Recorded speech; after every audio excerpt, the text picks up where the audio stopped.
8. A uniformed policeman escorted approximately 200 members of the Milwaukee Youth Council of the NAACP as their supporters approached the north end of the 16th Street Viaduct to begin their march across the viaduct.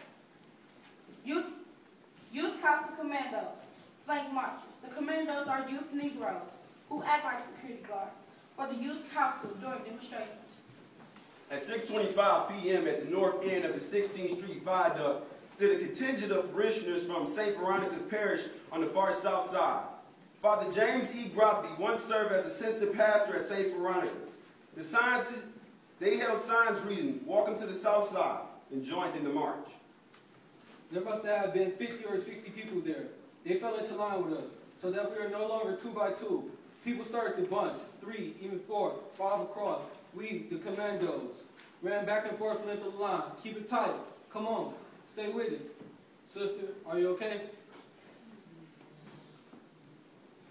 It was okay up front, but no one wanted to be at the very end of the line. Everyone knows those are the people, the police, or the crowds try to beat up on. Well, maybe the St. Veronica's crowd didn't know that yet. They learned. We all learned as we went. We didn't fit on the sidewalks. I wanted to be sure me and Nivy and Junior stayed together. Mama would be mad if I didn't watch them. It was hard. People began to spill over into the streets and run, trying to keep up. This is Sergeant Miller of the Milwaukee Police Department. Get back on the sidewalk. You do not have a parade permit. By order of Chief of Police, you have to stay on the sidewalk. Stay on the sidewalk or you will be arrested. I was walking with Tommy Lee. I started out scared. When we got to 16th and National, I wasn't scared anymore. I was terrified. Tommy Lee looked at me, panicked. He said, "You stay on my right," with the sweep of his arm. He moved me to his right, so that he was between me and the crowd across the street. I looked up. There was a huge neon sign, Crazy Jim's Motor. These guys were sitting on the hood of the car. One of them held up a sign saying, "Groppi the black guy."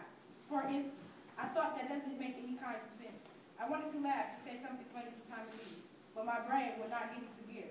I saw another guy, a guy in a white undershirt, his chin jutting out, his face, all a goofy grin, freaked me out. I knew this street.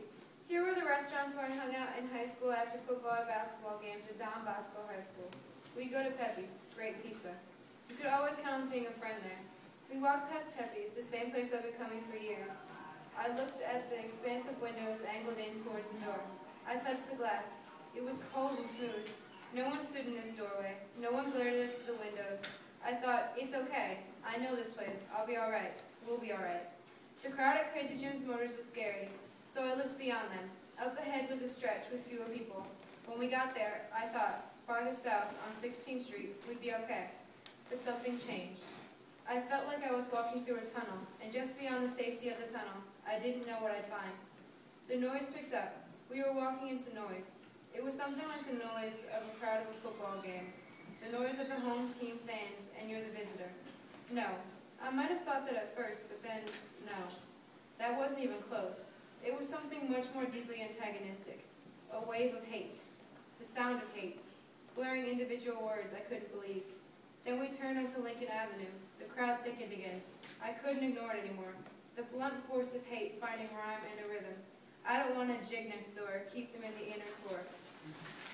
At the park, we huddled around several picnic tables, keep them close to be able to hear it. Some man called himself District Park Supervisor, said we couldn't give speeches. At a picnic permit, he was shouting at us, at Father, a picnic permit does not permit speeches. Father looked at this man, looked around us, got the look on his face like, "Are you telling me oblivious to reality?" Then he said, "We'll comply with the conditions of the permit if the police clear spectators out of our picnic area. When you enforce the law on them, you can enforce it on us." Somehow, we got out of that park. Went back up Lincoln Avenue, sometimes almost running. I saw police, nice things, angled across their chests. Sometimes they used them to push back on people who tried to break through the police line. People trying to get at us. The crowd noise was like a dome in which we were enclosed, almost closing in on us. The whole dome moved rapidly down the street. My face was wet with sweat. I was not crying. How had I walked these streets for years and never seen this ugly? I was walking backwards, turning forward, sweeping my arm in a come on motion. Keep the line closed. Keep it tight. Come on. Stay with it, brother. Come on. You okay, sister? I tried to remember where Crazy Jim Motors was. it seemed to be still miles ahead of us. On the way to the park, I thought I'd never want to see that place again.